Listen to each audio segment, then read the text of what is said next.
औज़ुबिल्लाहिमिनश्शैतानिर्रजीम बिस्मिल्लाहिर्रहमानिर्रहीम। Welcome back dear students. जैसा कि आपको पता है हमने क्लास 9th की फिजिक्स का चैप्टर नंबर 1 स्टार्ट किया हुआ था और हम टॉपिक प्रीवियस डिस्कस कर चुके हैं प्रिसिजन एंड एक्यूरेसी, और वो लॉन्ग क्वेश्चन था और अच्छे से डिटेल में आपको बताया और बाकायदा नोट्स भी प्रोवाइड किए। तो आज बेटा उसके आगे एक ना टॉपिक ये टेबल में बना हुआ है, सम टाइमिंग डिवाइसेस। ये टाइमिंग डिवाइसेस हैं, इनके हमने यूजेस देखने और इनकी एक्यूरेसी देखनी। तो टाइप्स ऑफ क्लॉक या वॉच, ये हमारे पास टाइमिंग डिवाइसेस हैं, इनके हमने यूज देखने हैं और इनकी एक्यूरेसी देखनी। तो ये बुक से ही करेंगे। तो ये वाली चीजें आपसे एमसीक्यूज में पूछ सकता है, ये बात ध्यान में रखें। तो पढ़ते हैं भी। एटॉमिक क्लॉक जो होता है, measure very short interval of time about 10⁻⁻10 second तक इतना कम टाइम मेजर करने की एबिलिटी रखता है एटॉमिक क्लॉक, जो एटम के लेवल पे होता है, एटॉमिक लेवल पे जो होता है इतना बहुत कम। इसका लीस्ट काउंट करें, 0 पॉइंट दरमियान में 9 0 आएगा, फिर 1 आएगा, ठीक है। तो ये आपने वैल्यू याद रखनी। उसके बाद डिजिटल स्टॉप वॉच है, वो मेजर करती है मिनट में भी सेकंड में भी, और इसकी जो एक्यूरेसी होती है 0.01 सेकंड होती है। और दो तरह की होती है, एक मैकेनिकल है, एक डिजिटल बताया था। जो मैकेनिकल का लीस्ट काउंट होता है 0.1 सेकंड होता है और डिजिटल का होता है 0.01 सेकंड होता है। प्लस माइनस वैल्यू उतनी ज्यादा भी हो सकती है और उतनी कम भी हो सकती है।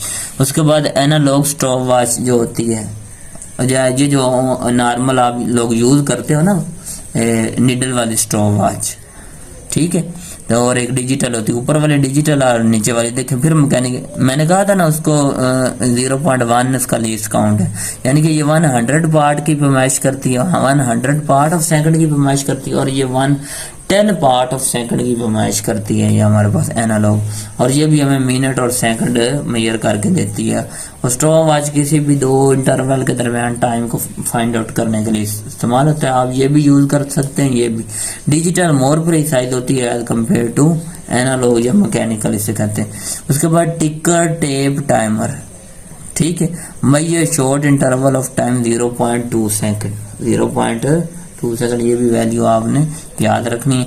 वॉच या क्लॉक तो आपको ये मिनट बताते हैं, सेकंड बताते हैं, उसके बाद आवर्स बताते हैं। तो लॉन्ग टाइम ऑफ इंटरवल को मेजर करने के लिए ना हम वॉच या क्लॉक का इस्तेमाल करते हैं। उसके बाद पेंडुलम क्लॉक होता है, ये भी पेंडुलम क्लॉक, ये भी हमें आवर्स मिनट और सेकंड बताता है। ये भी इस क्लॉक या वॉच की तरह का ही होता है। उसके बाद next radio active decay clock, ये जो एटॉमिक लेवल पे होता है, न्यूक्लियस के एटम के अंदर जो न्यूक्लियस होता है उसमें हम क्या करते हैं, वो डिसइंटीग्रेट जब होता है ना, तो कोई जल्दी डिसइंटीग्रेट होता है, और ये डिपेंड करता है हाफ लाइफ पे उन एटम की, कि एक एटम है वो कितनी देर तक रेडिएशन एमिट करता रहता है। तो उसके लिए फिर हम radio active decay clock use करते हैं, जो उन रेडिएशन को मेजर करता रहता है, जो उस एलिमेंट से, अनस्टेबल एलिमेंट से निकलती रहती हैं। तो मेजर इन ईयर्स में मेजर कर सकता है। The age of remains from 1000 of year ago, कि ये कितनी एज पुराना है, ये कितने साल ये पुराना है एलिमेंट, और ये रेडिएशन कंटिन्यूसली एमिट करते हैं। उसके लिए हम radio active decay clock use करते हैं। तो ये आपके सम टाइमिंग डिवाइसेस थे। ये एमसीक्यूज के हवाले से इम्पोर्टेंट टॉपिक है, तो यहाँ से एमसीक्यूज पूछे जा सकते हैं। तो अगर आपको ये वीडियो अच्छी लगी हो तो इसको लाइक करें, चैनल को सब्सक्राइब करें और दोस्तों के साथ शेयर करना मत भूलिएगा। इसी के साथ मुझे इजाज़त दें, मिलते हैं नेक्स्ट वीडियो में। और टॉपिक का नाम आप देख रहे हो, राउंडिंग ऑफ द डिजिट्स। अल्लाह हाफिज। ये नेक्स्ट वीडियो में अपलोड करेंगे।